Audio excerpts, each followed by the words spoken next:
այլ հարցեր կա։ Բազմնյակներ ազատության հետ կապված ռուսական համաշխարհային հնչեցրած տեսակետները եվրոպացիների արդյոք ավելի չեն բարդացնի հայ-ռուսական հարաբերությունները։ Ես չգիտեմ, դուք գիտեք ինչ է տրամաբանությունը, որ Հայաստանի Հանրապետությունը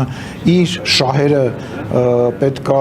միշտ հետապնդի մի հատ sense հետ նայելով տենա հանգարցակի Ռուսաստանը չի նեղսրտում, որքանով է ճիշտ։ Ես համարում եմ դա ճիշտ չի, որովհետև Ռուսաստանը, երբ որ իր շահերն է առաջ տանում, ինքը չի նայում Հայաստանի Հանրապետության շահերին, ինքը կանգնում է այդ շահերի վրա, թե չի կանգնում այդ շահերի վրա, եւ Հայաստանի Հանրապետությունը Ռուսաստանի դեմ որևիցե քայլ չի անում։ Հայաստանի Հանրապետությունը իր անվտանգությունը, իր քաղաքական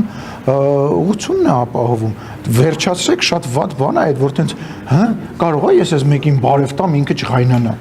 Աղա ջան, ջղայնանում ես, ես բարև տվեցի, այդ տրամաբանությունը սխալ է։ Երբ որ մենք պատերազմական վիճակի մեջ էինք անցյալում Ադրբեջանի հետ,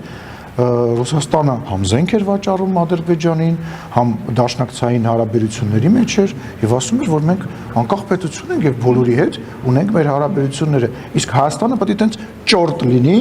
իրան ասեն դու սրա հետ պետք է լավ լնես, սրա հետ պետք է լավ չլնես, որ հանկարծակի իրան բարևեցիր կամ դիմավորեցիր կամ հանկարծակի հյուրընկալեցիր, սենց ոնց կլինի։ Բայց տնտեսապես ավելի շատ կախված են Ռուսաստանից, տնտեսապես ավելի Լսեք, չեմ ուզում կտրուկ բաներ ասեմ, բայց կախվածությունը որն է, եկեք ընտրենք, կամ մենք ծնկած ապրում ենք ինչ որ մեկի, լինի դա Ռուսաստանը, Ֆրանսիան կամ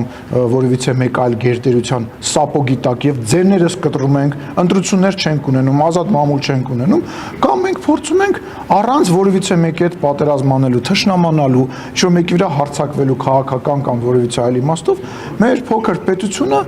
տեր կանգնենք, մենք տեր պետք է կանգնենք մեր երկրներին, հասկանում եք։